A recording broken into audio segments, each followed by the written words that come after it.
up, One-E Nerdigans? This is the one and only Packer Girl 89, and today's book nerdigan discussion video is Shadows in the Silence by Courtney Moulton, which is the third book in the Angel Fire series. I really hope this isn't the final book, and I will explain why later in the video. If you've not read A Dance with Darkness, Angel Fire, Wings of the Wicked, Shadows in the Silence, or watched any of my book nerdigan discussion videos on these books, then seriously, why the commie and Arceus are you here? Go read the books. Go watch the videos so you know what I'm going to be talking about. Otherwise, you're not going to even understand it. But here is the cover. I think I like this cover the best, actually. This cover is probably my favorite one. I just like the pose and everything. Even though Wings of the Wicked looks pretty badass, too. And I love the surrounding and everything like that. And I'm sorry there's a glare on there from my TV, so excuse me. But yeah, thank you, Mini Couple, for showing this amazing cover. And let's get to the book. This book was really good, but the thing is, and I'm going to fix my hair while I'm talking, the thing is that I want to say before I get into this is that I really hope that not only that there is a new installment, I'm going to go probably at the end of the video explain what I want in my new installment of this series, because this series needs another installment, period. Just the way it ended, it's screaming new installment. So basically, it continues at the exact same, and I love when books do this, with Ellie having a sword at Caden's chest, demanding him to take her to the Gregory, which, if you in case you've forgotten, they're angels bound to Earth instead of Hell, and the Gregory knew everything about angelic magic and medicine. And seriously, Ellie, put the sword down. Caden is going to help you. And plus he's in love with you. And yes, Caden, I would totally cry too. I totally would. And this is what Caden says on Riken. I knew Riken, a bottom feeder Bastian scooped up when he discovered what Riken could do. Bastian collected the unusual and ensured they remained loyal for when he would need their abilities. Well, except for Kalano and Meridosh, they were not loyal. And so Caden is going to take Ellie to meet Antra, the Watcher of the West, and she's one of the 4 elemental cardinal lords. She's also the Gregory that Caden and will descend from Bastian's line, and Bastian's father was angelic. My grandfather was a direct offspring of Antares, and this is a very, very well-guarded family secret. Antares' blood in our veins makes us more powerful, but our blood isn't as pure as a Reaper who's closer to the source, like Meridosh and Kalano. They came directly from Lilith's womb. And the first step is going... Sorry, I gotta take a drink. Excuse me. The first step is going to a place one of Kalano's friends, or not Kalano, one of Caden's friends frequents, and he knows a Gregory named Virgil, so we'll look into his league before we jump into a more dangerous one. And it's full of 100 demonic beer. So might want to make change so Ellie doesn't get noticed that she's covered in Will's blood, because she's still in the same dress. And so glad that Nana is understanding of the situation, too. And she said, I wish my parents were like that. Because she's like, I'm going to go save Will, and I'm going to be gone for a few days. And yeah, I was like, okay, do what you need to do. Caden on the demonic in the club, stay close and don't make eye contact. The demonic are competitive, and that one was about to try and take you away from me. You'd have to blow your cover to protect yourself. Meeting Caden's friends. Most of my friends hate me. Oh, poor Caden. I love Caden. He's like if I had to choose between Caden and Will, I totally would choose Caden because I like Caden's sense of humor.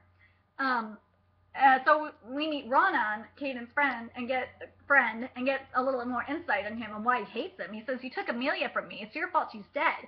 I told you I'd rip your face off if I ever saw you again. You and that bitch Ivar. I'll kill you both. Well, it's too late. Amelia's dead, and I blame you. Why wait 80 years to avenge her if you loved her? If you loved her, then you'd have killed Ivar decades ago. You're a cold bastard. Just because she had an expiration date, then it meant nothing for her life to be snuffed out." Oh, Ronan, you just have to say this. Period. You didn't have to go into this asshole shit. Your guardian's dead, just as the worthless, self-righteous bastard ought to be. And Ellie fucking turned into a Super Saiyan with her angel glory and being more deadly than her angel fire, and like told the club became a demon beer massacre with the assistance of Caden, of course. And seriously, Ronan, you will not escape the wrath of Caden and Ellie. You are the mighty Gabriel. I see why he follows you. Not all of us warriors for hell. Some of us just want to live. I'm sorry, Gabriel, but I have bad news. Virgil is dead. He was killed along with several other Gregory in the past few weeks, presumably by the beast Bastian unleashed. And Ronan on Samuel's plan, I've heard that he's trying to take out anything, even remotely angelic, that may be a threat to him. Once he's strong enough, he'll go after the cardinals. Yes, the Watchers may be chained to the earth, but they're the closest thing to an archangel's power in this realm, besides you, of course. And then Kanan says he'll go after Antares, the Lord of the West, first because she's the closest. She's bound to the mountains up in the Rockies. And Ronan, if the cardinals can be killed, anything made by divine power can be unmade by divine power. All things are limited by the balance. And I like that we have that equivalent exchange comment there in the sense. And seriously, I will have Caden. If you don't want Caden, Ellie, I will take Caden. Caden is just sexy as hell. And he's saving Will for Ellie, even though she doesn't love Caden because he loves her. It's like, oh. And this is what Caden says here. Antares know what is needed to heal Will. She will know everything that we need because she is the original author of the grimoire. Because Antares won't give up the information willingly. If she doesn't kill us, then she'll name a price, and I don't know what it will be. Ellie, a Gregory isn't like you, Michael, or Azrael. They're still fallen angels. They're still trapped here. Earth is their prison. Antares is one of the only 4 cardinals in the entire world and most powerful of their kind. They are the Watchers, and they are bound to the place where they fell. I mean that Antares fell before time began, and she's trapped there. The Cardinal Watchers are practically mad, Ellie. They've been forced to watch the world go by with little to no contact from anyone. For so long they have become elemental. And you're an archangel. You put her there. I don't know what she'd do if she saw you. And Ronan says, Caden, if you love her, then let her go. You know you have to. And it's weird how this is going. While she's sleeping, she's dreamscaping with Will, which is weird. But at the same time, it makes sense because remember, in the Embrace series, angels do have a dream walking ability, and Michael had that ability. So it makes sense that Gabriel has this ability as well. Will, and the dream that she walks into is Will in his dream in the Isle of Skye with a hollow voice on his own. Beware the serpent. He comes for you as he did the giver of life. The venom of God will try to tempt you, Gabriel. You must be vigilant and strong against the incubus. And the venom of God the venom of God that was Samuel, he who tempted Eve, the giver of life, in the guise of a snake. So Samuel is an incubus. So if you don't know what an incubus is, I think incubus is I'm thinking of the right incubus. We're gonna definitely see one when I get to reading Soul Screamers in the Mixed Creature Marathon. But an incubus basically eats your soul, if I remember correctly. But it's been a long time since I've read the myth, so at least Anna supports the mission. And seriously, Marcus, you need to support it too. He's being a prick. So in Denver, in a tinted SUV, on the way to another friend of Caden's, and yes, he's actually friendly. And something to know is the tinted. You know what I wondered though is why if Gabriel could put the same kind of tattoo on him that on Will that she did on Will. I'm kind of curious about that. And Kaden says, I'm getting a room in the next town. I'm not dealing with your attitude. The entire time I'm risking my ass for you. You at least owe me a good mood and a continental breakfast. And Ellie's like, there better be a room with 2 beds. If we have to spoon in a double, I'll be even grumpier. And Kaden says, I hog the blankets anyway. And Ellie, I kick crotches. And Ellie's like, I kick crotches in my sleep. And I thought that was great. And then Ellie's thinking, I'm thinking this too. I'm liking these Reapers if they come automatically with photoshopped chest, arms, and abs. Yummy, yummy. Antares nearly killed Caden, and that explains all the scars on his back. And Caden's last visit with Antares, I didn't want it. Bastian did. He wanted the grimoire. She didn't have it, but I thought she was lying. Bastian ordered me to bring him the book, and I'd been tracking her down for years, so there was no alternative, and I was desperate. Of course, she beat me to a pulp, but she tossed me beyond the reach of her bindings and couldn't finish me off. I was even luckier to walk away alive from Bastian after he was through disciplining. Ooh, I wonder what he did. And this is Caden on growing up with Bastian, because I thought this was interesting that we got how Caden was raised, and gives you a little bit of insight in how demonic reapers are raised. I suppose a birth to any reaper is rare, but things are different for the demonic. My mother worked for Bastion, following the Christian armies invading the Holy Land. She had a taste for the most pious souls.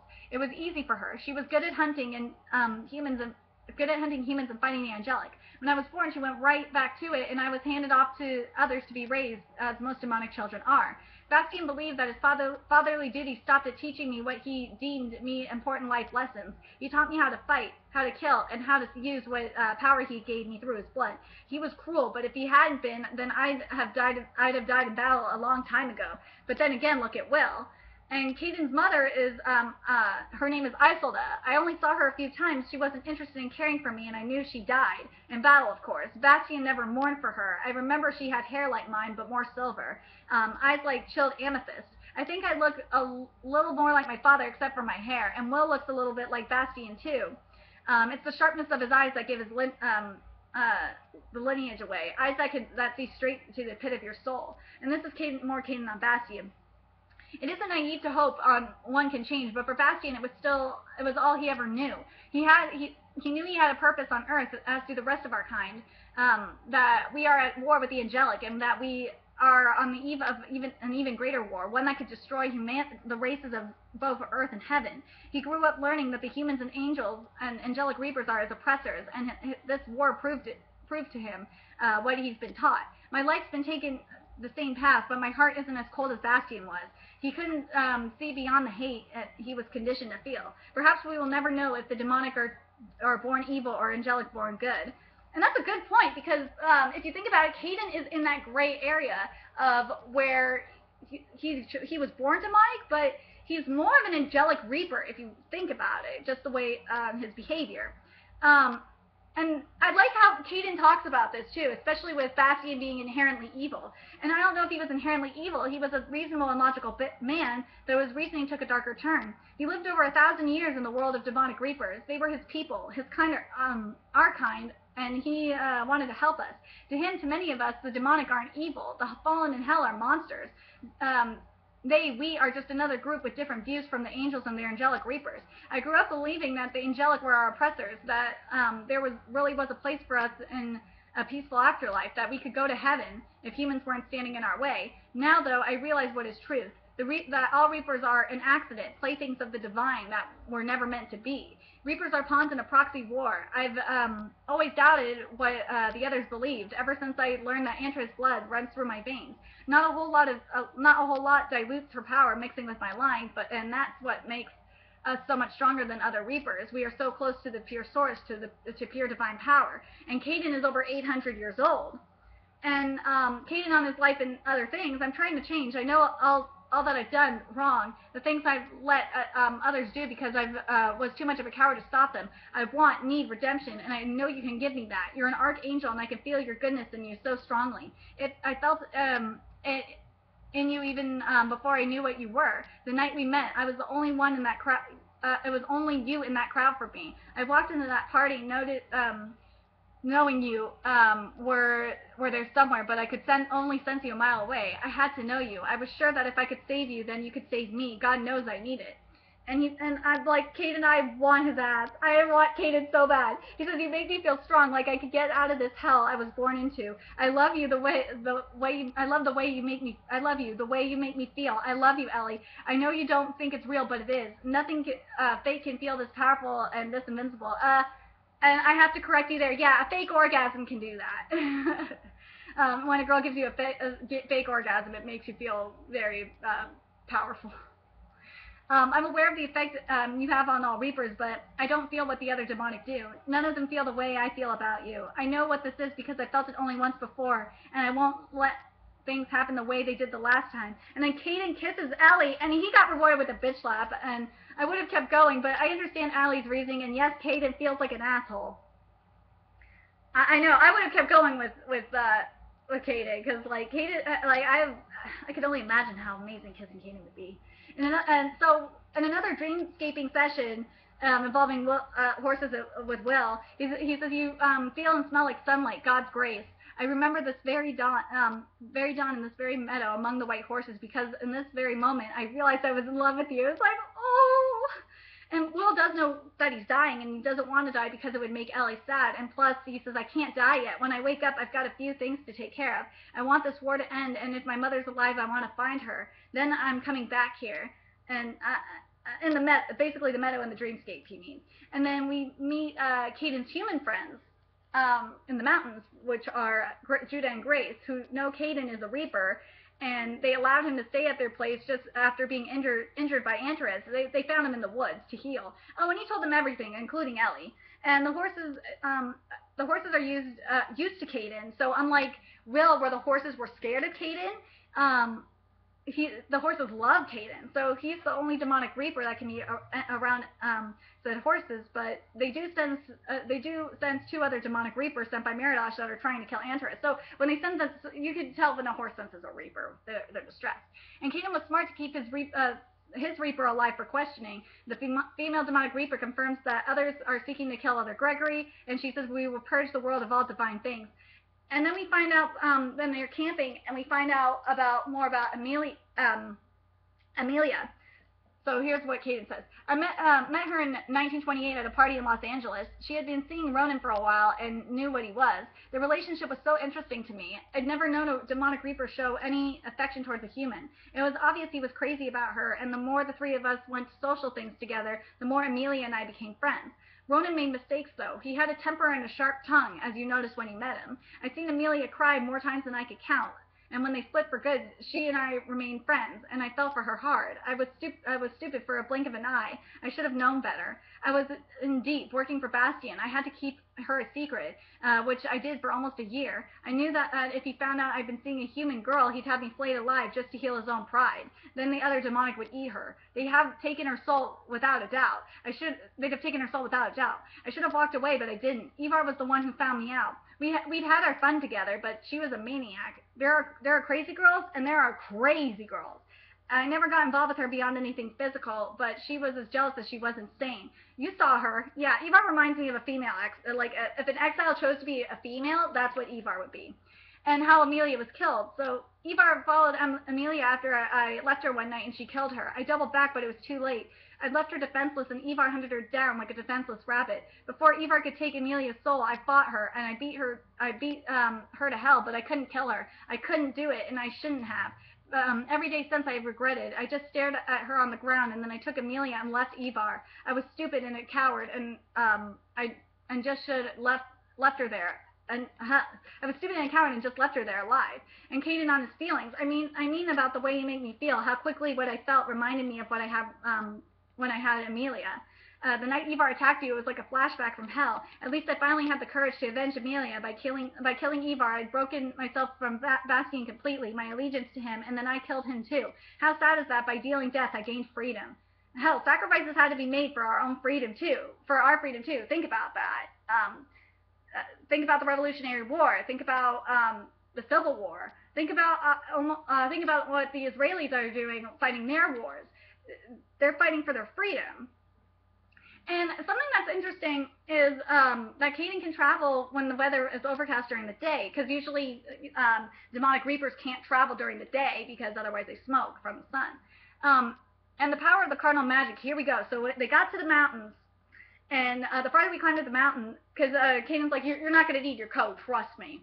The farther we climbed up in the mountain, the warmer the air seemed to be. Not summer warm, but like late October's afternoon gentle sun on your skin. The snow was disappearing, melting away more and more up the path until the fallen leaves appeared beneath our feet, crunching with each step. I looked up at the trees, and the snow had gone from them too, their bark dry and dark, limbs still full of red and gold leaves. It was as if time had gone backward, the late spring. And then Caden was able to awaken Antares by doing this. He had to slice his palm and put it up to the trunk, chant a few words.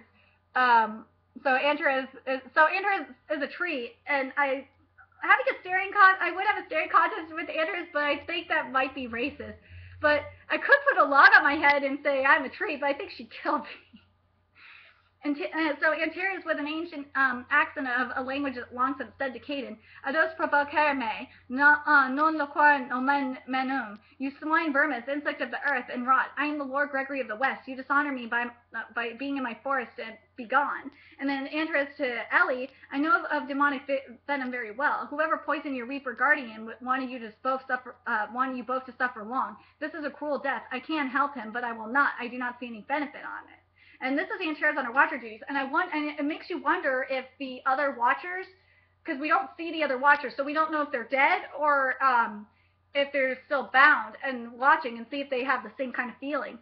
I watch them, yes. Do you know what I watch of them? Every moment I watch a murder. With every word I speak, countless children around the world are defiled. A man beats his wife until she's unrecognizable. War, genocide. I see it all behind my eyes so that I can never close them and deprive them of the suffering I am forced to witness as punishment for bearing my own thought and desire, for daring to have a mind of my own. It was taken from me and replaced with thousands and thousands of years of horror. Do you, Gabriel, truly believe I was sent here to aid humanity? Now do you see that I am chained to the earth and forced to watch humanity destroy itself? And Ellie says, you aren't supposed to be angry. The angels aren't meant to feel emotions. But Antares says, but was it not inevitable? All I know now is hate and pain. You are not human. You are the same as Raguel, the one who bound me here in the name of justice. I owe you nothing. And then Ellie kneels and cries and begs Antares to help her, and she pleaded her case from several lifetime experiences. And then Antares finally says, you move me, Gabriel. Your passion is beautiful in a way that I've never seen up close. If your human soul has taught you to love, then there may still be hope. You may yet still be hope. For the antidote, I require a payment. And fortunately for you, Reaper, basically Caden, you are not the one who can pay me. For the antidote to heal your guardian, I want you to free me, send me home to heaven. Restore my wings, redeem me. I only want to leave this wretched place. Swear it on your life's blood. And then Antares on the antidote, only the root that binds a cardinal lore can heal a Reaper venom. You need to make a poultice from it and cover the wound entirely. The healing process will take 3 days. And then Ellie released Antares by, this is how she released her. By what grace I've been given, I release you, Antares, from your earthen bonds. And the more I invoked of my blinding white archangel power, the closer I felt to heaven. I could hear voices far, far away. I recognized that belonged to my brothers and sisters, lending me their power to help save this fallen angel. I fought to keep my eyes open, gritting my teeth against the searing heat my pendant, and Antares erupted in energy. Her charred and broken wings grew tall, wide, and healthy. So this confirms that not just Samuel, but the Gregory have burned wings as well from when they fell. So it's not just Samuel. It's not just the demons and the demonic group. It's not just like Lilith and Samuel the Fallen, or not Lilith, mainly Samuel the Fallen, who had his burned wings, and Antares, who is a Gregory, had burned wings too. Her heartbroken wings grew tall and wide, and healthy skin covering new bone. White feathers spreading long and gleaming as if they radiated light on their own. Antares fell back, and her arms lifted towards the sky. The roots holding her to the ground withered and peeled away, disappearing into the earth. The enormous tree shuddered and shrank, boughs retreating into the trunk, leaves disappearing until nothing was left. And then Antares says, "Thank you, Gabriel," and in her voice giving off a strange echo similar to Michael and Azrael. And then she was gone in a crack of white lightning when the brightness dimmed and the snow began to fall. So, yeah, and the trip home, thank Connie, the trip home was faster, and Caden came into the house with Ellie, and Marcus was at least accepting of Caden and thanked him and shook his hand. And so Sabina made the poultice because she knows how to do it, and you won't need much between bandage changes. This root is potent, I can smell the magic. And Caden leaves for the day. Remember, he's like a vampire, no sunlight for him. And I love that Nana is on Team Caden, you know, friendship-wise. You need more, I love what you said, you need more people you can count on in your life, and despite his colorful past, the demonic Reaper has proved himself. And then Will wakes up, it's like, yay! Yay, I'm so happy. And then Ellie talks about the dreamscaping. Somehow I entered your dreams. I think it had something to do with the bond and the magic in your tattoos, or that I'm tapping into more of my archangel abilities. I just don't know. I think it's more that she's tapping into her archangel abilities because, as mentioned in the last Book Nerdigan discussion, and if you've read Embrace, you know this, is that one of the abilities of archangels, like Michael, because we saw Michael do this with Violet, is that they can go into other people's dreams. So I'm thinking that's what it is. I think it's more archangel. It actually could be a combination of both, but I think it's more archangel power. Will starts fighting with Caden over the situation in the mountains, and I think it's crazy that Caden has a thin, elegant rapier-like sword, and Will has like his claymore archangel, 6-foot archangel sword, or it looks like a claymore actually. And Caden says, "Some say you're compensating for something," and I was like, Caden. Oh, Caden.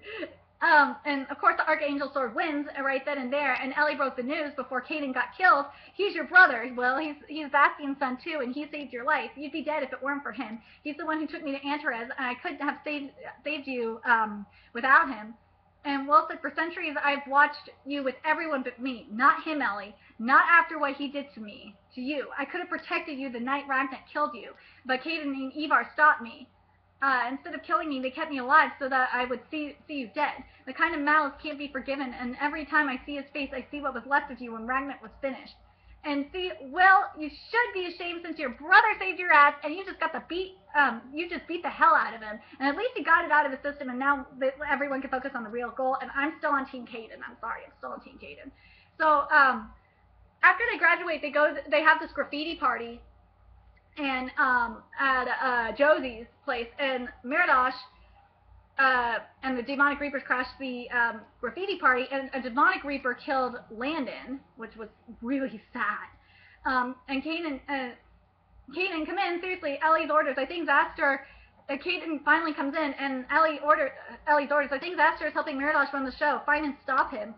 And Marcus came in with a status report. They're all dead except for Zastor. He ran off. And Meridosh retreated, and I'm with Ellie. Make them suffer. Kill them all. Make them suffer. Kill them all. Show no mercy. It is the way of the pajamas.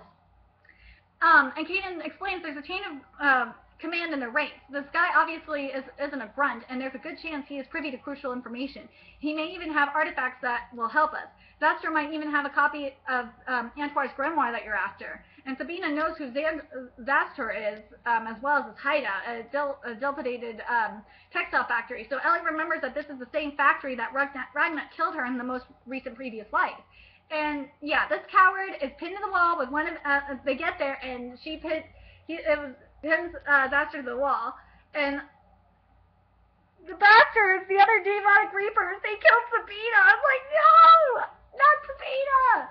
And I love what Ellie says to Sabina. There's a heaven for souls of humans and angels, and there must be a place for the souls of reapers, a paradise all your own. And Sabina's last words were, "Goodbye, Ellie, make it bright," and then she turned into stone. And that was so sad. I was like, no, Elliot, no, Sabina. So Zastor on the grimoire copy, no, but he knows who does. A collector named Ethan Stone. Meridosh has been combing the eastern seaboard looking for this guy. We suspect he's a psychic and has found a way to hide from the demonic.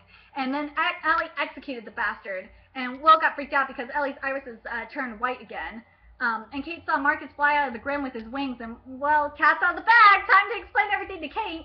And I think it's Kate's reaction to Marcus being 212 years old, I thought was funny. She's like, "Wow, that explains so much, though.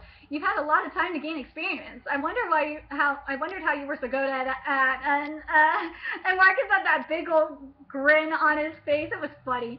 And Will is 620 years old, which motherfucker. And Kate is, let's hope the pattern sticks for Ellie's sake. And Kate has blue hair. Because she used blue highlighter to, they put blue highlighter in Kate's hair during the graffiti party because they used highlighters and shit. And so note to self, don't use blue highlighter to dye your hair, especially if you're blonde. And this is what Marcus, the conversation with Marcus and Kate, was she going to, seriously, with Kate, was she going to tell him? And the thing is, that's a funny question because last night I decided I would. I hadn't been sure if I wanted anything to change between us because I love things the way they were. If you knew that what I was, what Ellie was, what's really out there, I didn't want to scare you and I didn't want to endanger you. But last night when the Reapers attacked, you were so brave and determined to get your friends out, I practically had to drag you out of the house.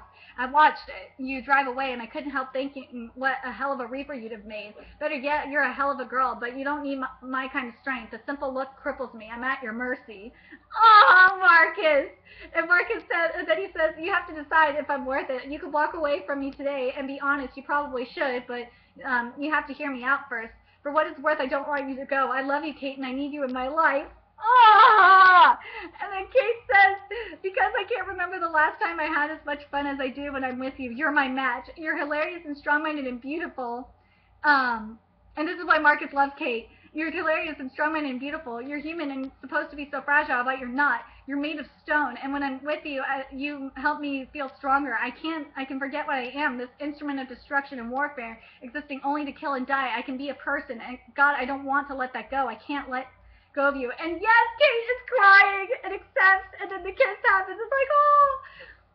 And Marcus says Lauren and Nathaniel have been trying to tracking down Ethan Stone. She's going through old phone records, emails, everything to find a possible location for this guy. And Lauren finds Ethan Stone in Zagardi's, New York, and there's a trace of Ellie's fake signature as well as Nate's. And this is, obviously, we know this is one of Ellie's descendants. And I love when Ellie used a Book Nerdigan reference here. She compared Ethan Stone to Boo Radley. I thought that was great. And Caden says, Caden went with them, and of course he sets off an alarm because he's demonic. And Ellie gets shot in the shoulder by a human guard, and it was painful for her body to push out the bullet and heal. And then Ethan says, when did you start working with Hellspawn, Prelator? I didn't need to summon any telepathic talents to tell the obvious one. Tell the obvious once I got a look at you. Again, all of this could have been avoided if you simply knock on the front door instead of sending a demonic reaper. That was asking for a mess of trouble. And Ethan on the grimoire, yes, I know this already. You want the Angelic Reaper's copy of the Lord of the West grimoire. I knew you were coming. I know what you're trying to do, and I want to help you. I want you to have the book, and I apologize for this rather long trek. The book in question resides in my rare books library. I have too many rare books to fit into one library, so I have a second library for even rare books.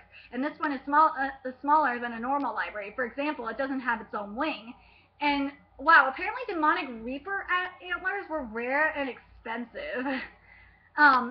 Because he had them displayed. I was like, oh my god.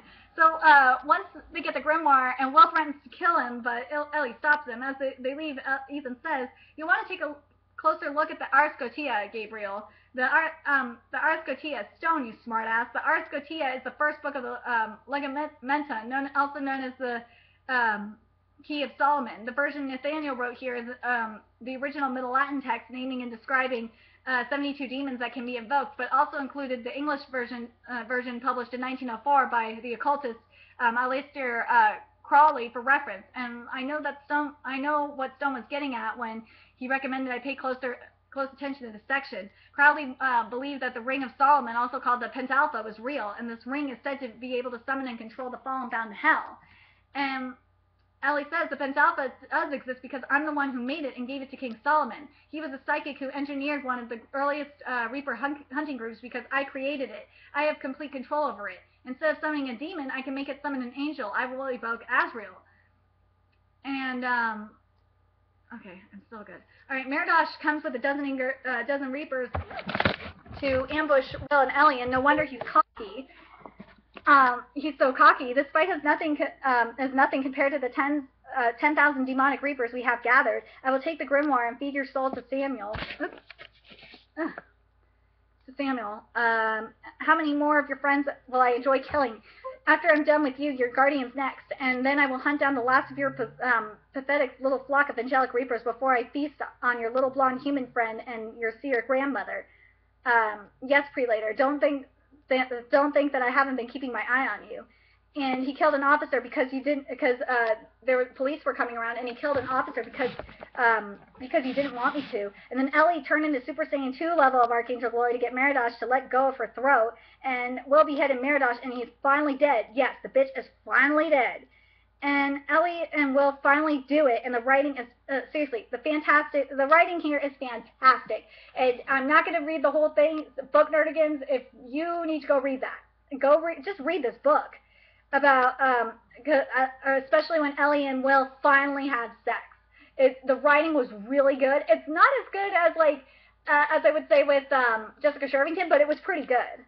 And then they had sex after pancakes too, and I was like, ha. And then at graduation, Ellie lashed out and exposed herself to Josie and her friends, and Harper was being a complete bitch. So seriously, you tell them, Ellie. But Josie is awesome and even offered to help. I thought that was awesome that Josie's been like hella chill throughout the series. I don't mention Josie much, but Josie is hella chill. And Ava is fucking awesome because she has an extensive data on all the relic guardians. And Caden is guarding the grimoire while Ava and Marcus go to Brazil and Will and Ellie go to Arizona. And 3 of the files Ava had were complete mystery. And Ellie says we still need this book to summon Azrael and hopefully perform my ascension, but we'll need to find the Pentalpha first.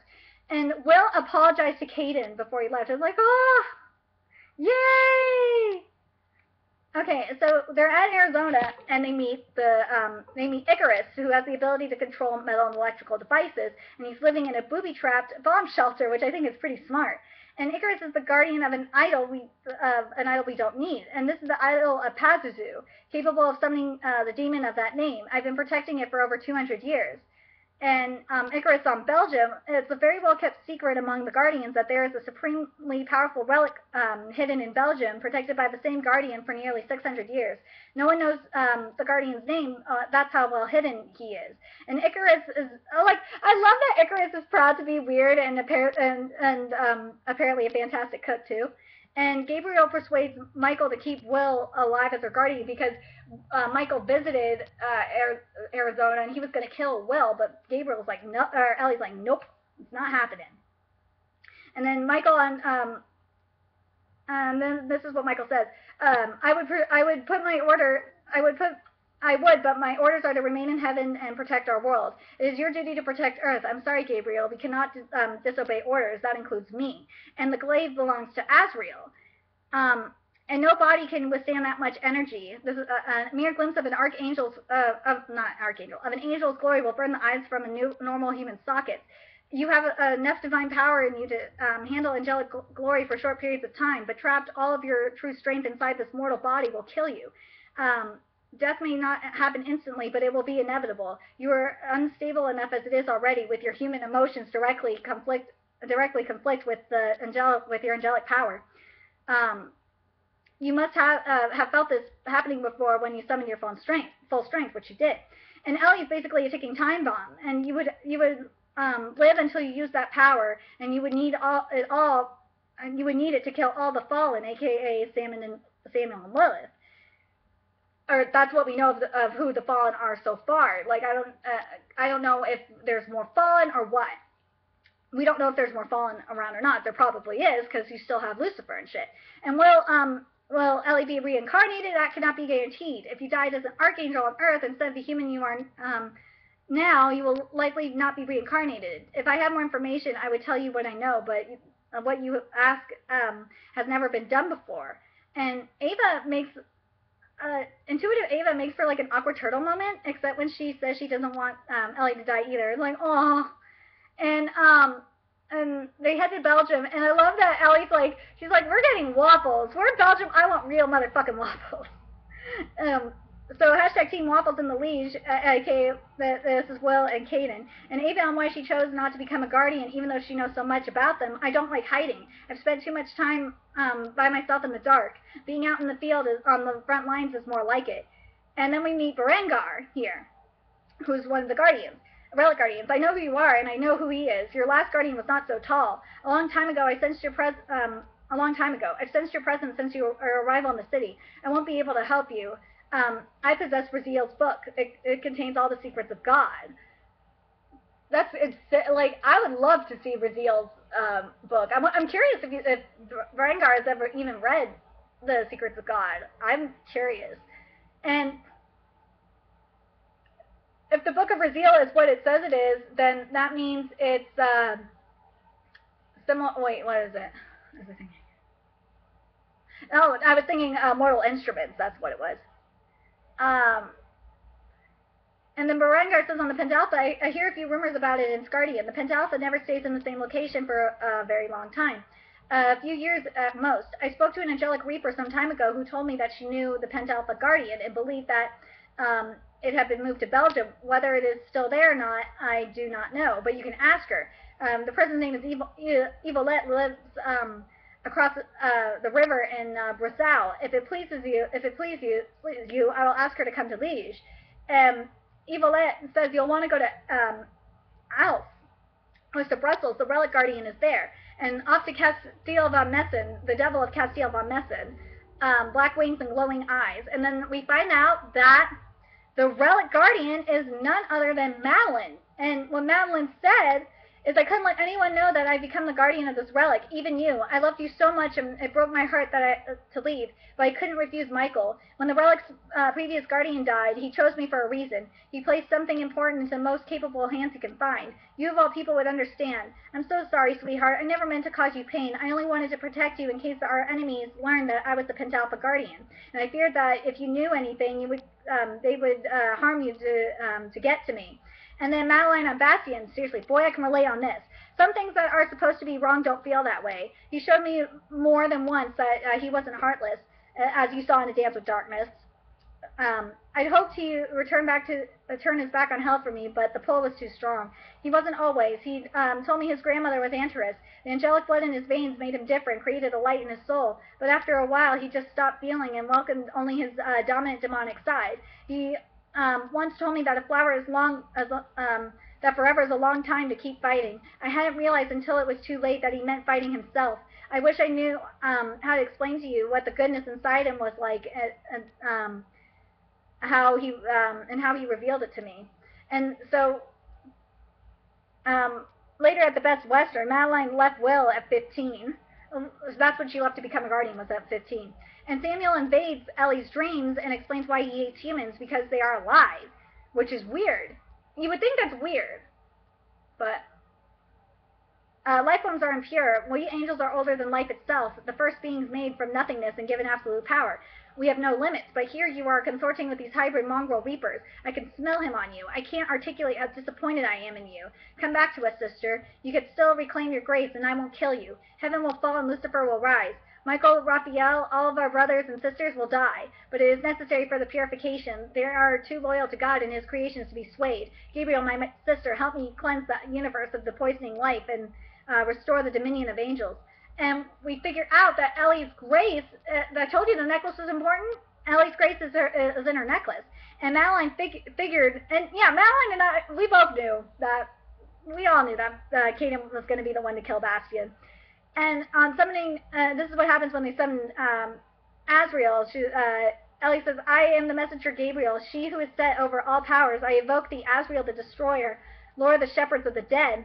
And Azrael said, when Samuel joined Lucifer and the other fallen, he kept his archangel strength. He is now more powerful than any angel below that rank. I would only last moments if I stood against him. I may be outcast and weakened, but I never stopped serving. And Azrael on the hollow glaive that looks like a trident, it totally does look like a trident, and Ellie would use to kill Samuel and Lilith. I will give you the weapon that banished Samuel from heaven. However, you will not be able to wield the hollow glaive in your human body. You must ascend your archangel form in order to touch the glaive. When you are an archangel, you will have no limits to your power. Any blade you conjure to vanquish the demonic will accept your angel fire, but you must wait to use the hollow glaive until the moment you need it to conserve your archangel power. You must ascend. Summon me Armageddon, and I will give you the hollow glaive. The armies of the beast will await you there, and I will sing a requiem for war. And this is what Armageddon is. It's the hill of Megiddo in Hebrew. Armageddon is the Greek name for the hill, not even synonymous with the end of days. It is the site of the end of days. And Azrael and Armageddon. It has been foretold long ago that the final battle will begin on the hill of Armageddon. Samuel and his legion will meet you there, Gabriel. She must be an archangel to use the hollow glaive, and it is the only weapon strong enough to destroy the fallen. And this is how Ellie ascends. There's a spell that you and I wrote together when you were ordered to come to Earth in human form. I see you still have your necklace. You will need your grace. Along with the spell, you will need the failsafe, which has been kept hidden in the event. One day you would need to shed your mortal bonds and become an archangel to fight on Earth. And Azrael said, you kept on for them, for his heart. And Ellie says the failsafe is basically the last Nephil is alive, saved like a lamb for slaughter. And Azrael and the Nephilim tore Earth apart and nearly wiped out the human race. We did what we were ordered to do, and we weren't supposed to feel shame. But you and I did. God never sent us in force. The damage was too great. ever since it has been your task alone to destroy the demonic reapers, though I feel the war with the Nephilim may need to repeat itself against the beasts of hell. Azrael's warning, I must warn you, Gabriel, that if you ascend, your unbound strength will be too unstable in this world. If you summon the power required to use the Hallowed Glaive, it will destroy your earthly form. There is no way her body could survive channeling all this power needed to destroy the fallen. She will use the Hallowed Glaive and she will die. And I love that Cadence being Ellie's pillar of strength here, because Will is like, I'm not letting, Will does not want her to do it. I think it's so sweet. And Madeline on her weapons collection, because she's training her to use the glaive. Most reapers tend to bring beloved artifacts with them through the ages. I have a few belongings I've held on to that aren't weapons. And Madeline prepares Ellie to use the glaive by using a weapon that Madeline has in her collection similar to said glaive. And this is how you use the glaive. So your right hand is dominant, so it must be your rear hand. That is where your power comes from. Your forehand guides the direction of the blade. This is your ward. Right heel, step back, hands a great distance apart to keep the blade even. And then they have her work on defense first. And Ethan Stone finds Ellie, apparently thanks to ex-military mercenaries, and he knows where the Nathal heart is and the ritual. But you'll need a ritual out of the compilation of spells from Anfar's grimoire your friend Nathaniel copied. I imagine he didn't quite understand what he had when it came to the passages about you. We correspond more often once he learned you were Gabriel. And Ethan Stone, we find out, and we kind of knew it, is one of Gabriel Sion's descendants that Nathaniel has been keeping contact with. Your angelic blood has flowed through my mother's side for over 300 years. Nathaniel kept track of my family tree ever since you married a mortal man and bore a child before that incarnation of yours was killed in battle. Ellie is being a creepy mind invader your only talent? And Ethan's like, of course I'm also a talented smartass. I thought that was funny. And has telekinetic powers, or enable my inherent laziness. And yes, he can lift people, and they did get hurt. They had it coming. Well, most of them anyhow. And seriously, Will, because Ellie wanted to see if he could lift her, and he did, and Will start beating the crap out of her, and Will speak like a macho POS. So where are we? Okay. So the location of the Nathal, the Temple of Solomon, you really like Solomon, I must say. The temple in Jerusalem was sacked by King Nebuchadnezzar, completely plundered and destroyed, but there were two temples built. The one in Jerusalem protected the Ark of the Covenant, and also a second in Aleppo, Syria, housed the rest of Nathal, and which is Andara. But that temple was built by the Hittites, not the Israelites.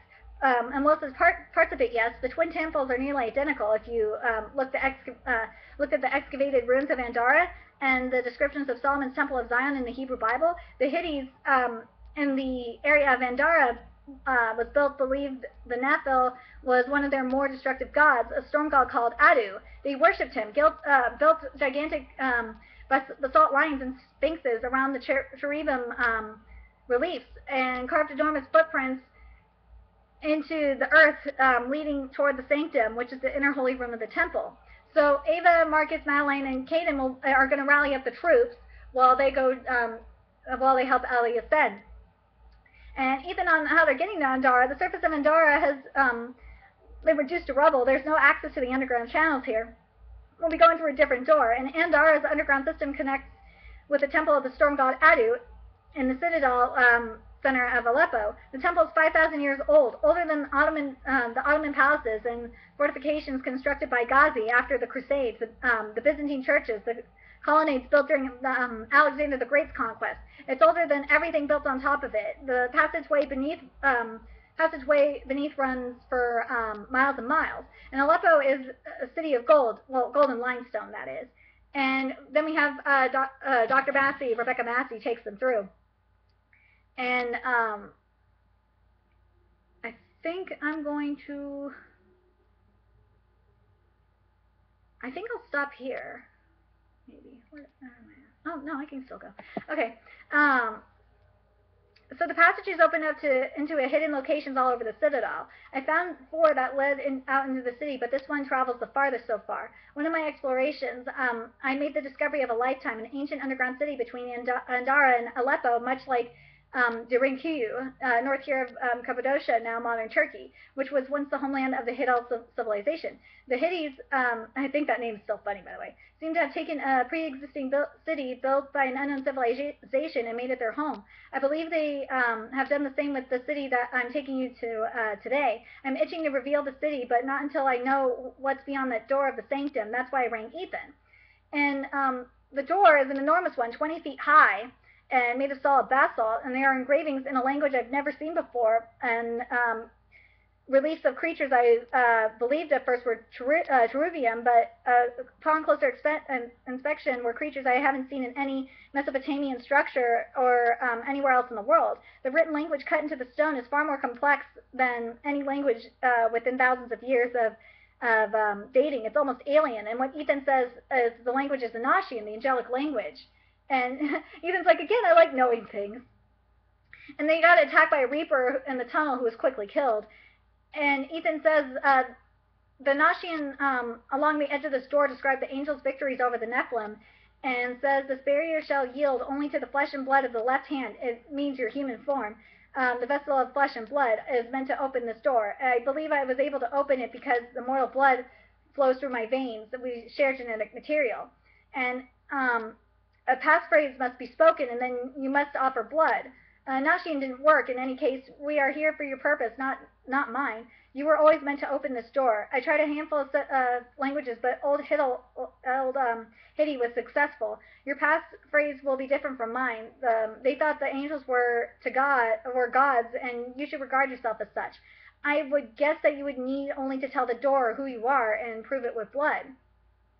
And Ellie did that and said, Hulan Zisunan Tarkemsi Kisat Lim Dingler Dingerlim Hal Zehuhan Nu Lukran Halunan.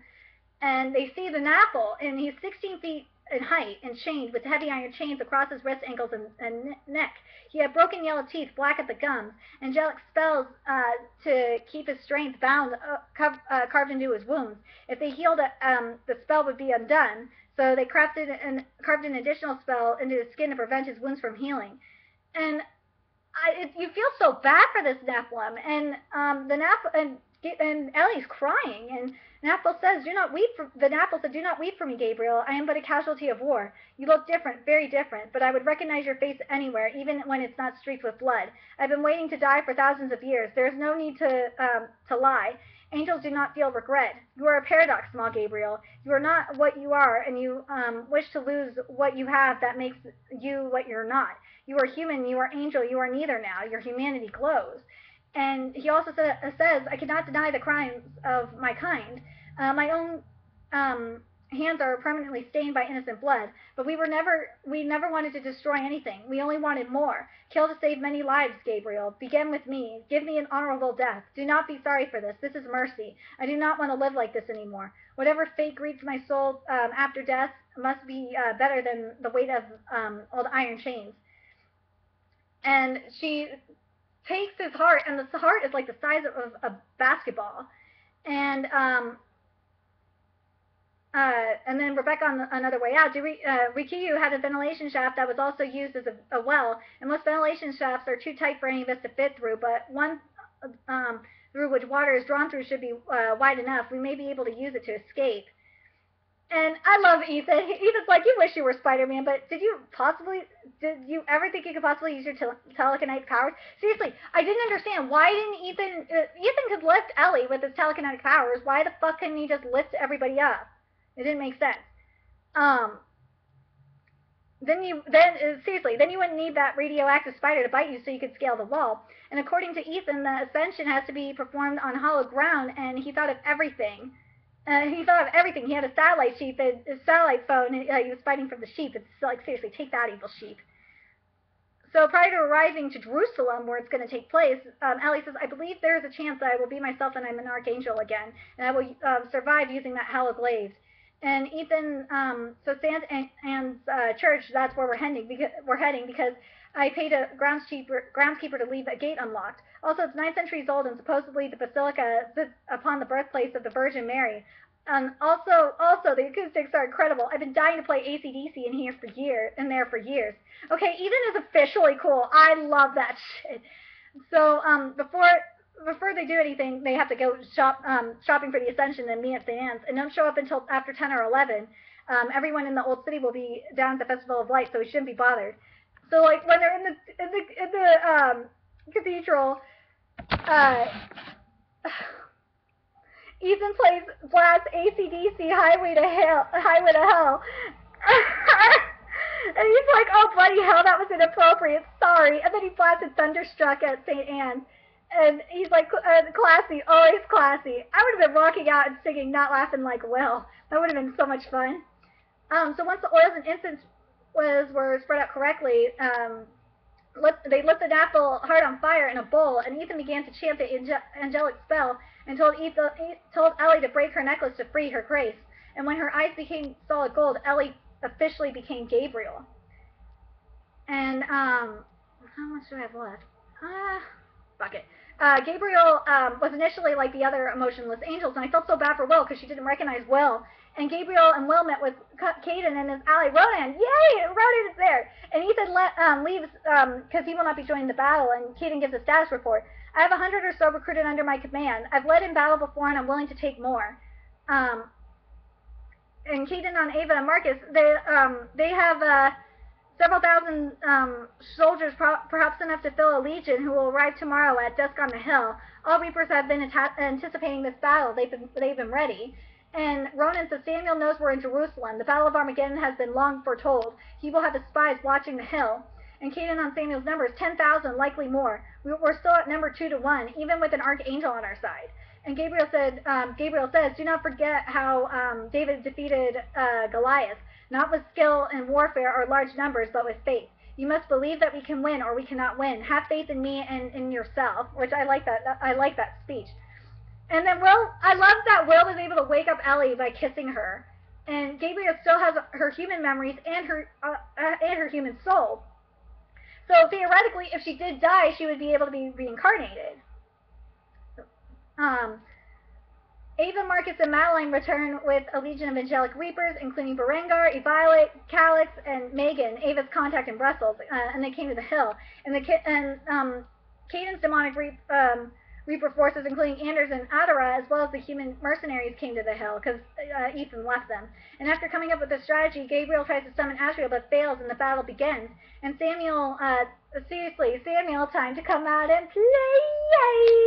I am the messenger, I love it. I am the messenger Gabriel, she who is set over all power. I evoke thee, Samuel, the Lord of souls and fallen angel of death. I am the will of God, and you shall come forth, Incubus, the serpent with the lion's face, the venom of God. And damn it, Caden didn't engage when he needed to, and Berengar and Ava are dead. Seriously, that fucking sucks. And now after getting her ass kicked by Lilith, now they come. Michael, Asriel, Antares, and the other angels come through after she gets her ass kicked by Lilith. And Asriel said, we were at last given the order to send to Earth, and Michael leads the Legion. We will devastate the demonic hellspawn. It's up to you to defeat Samuel. And Antares is going to help Gabriel and Asriel, and presents Gabriel with the hollow glaive before returning to Michael. I'm glad Antares came back. And the thing is that we don't know what, the thing is that bothers me is we still don't know what happened to the other lords, the Gregory lords, and I'm curious about the demonic lords as well, because you have Lilith and Samuel, but I believe there would be more, but I could be wrong. First Lilith gets stabbed in the chest and goes down in angelic flames, and that was dumb that Lilith wasn't wearing any armor. Like, why would you go into battle without any armor, dumbass? And the bastards, Anders, you traitor! Oh, Anders fucked everybody, and he had to kill Adara, and Caden on where Anders is over there and over there. He's in a few pieces after he tried to kill me too, that stupid traitor. Anders distracted me from hearing your signal, and I never sent them. And so now it's time to kill Samuel, then die. Yeah, and right before that battle was awesome. And right before Gabriel slits Samuel's throat, he says, I am not the only Lord in hell. Others will rise to take my place. The morning star will crave revenge. And this is why we need another sequel, is from that line alone. That line, and we didn't. I would think that Gabriel would want to free the other angelic lords, right?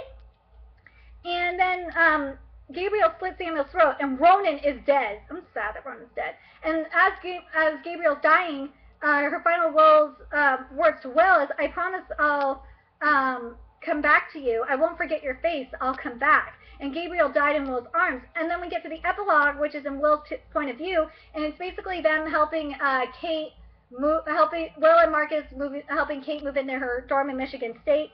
And it takes place like 2.5 months after Ellie died, as Gabriel in Will's arms, and all the angels wept for Gabriel, and Azrael took her back to heaven. And Will kept his promise to Ellie and got to know Madeline. And then a shooting star came out of nowhere, and it was Ellie. And I was just like thinking to myself, there you go. We need a sequel. We need a sequel, period. So I want to know what you guys thought about this. I really like this ending. What I want to say about this, about a sequel, this is why I wanted my sequel, and Book Nerdigans, I want to know what you guys want. What I wanted my sequel, or like another series, is I would love Gabriel to find I want to see what, with Gabriel's powers, if she still has her archangel powers, or is she just in mortal form now. I want to see if, I want to see more of the angelic, the Gregory Lords, and I want to see the demon lords too, because you still have the demon lords in place. Yeah, they fought at the Hill of Armageddon, but still, they're still the demonic lords. So that's what I would love in my in the next installments of the series, and I'd still like Caden to be there and shit. And if at any point Will does die, then Caden would be. I would love for Caden to be the next Guardian. That's just what I would love. So I want to know what you Nerdigans think. What did you guys think of the series? Did you guys like the writing as much as I did? Did you? What did you think about the differences between this series versus the other Angel series that I've talked about so far? So remember to like, comment, share, and subscribe, and donate to my Patreon so I can keep making videos. And I will be seeing you in the next Book Nerdigans discussion, which will be Angel by L.A. Weatherly. See you next time. Bye!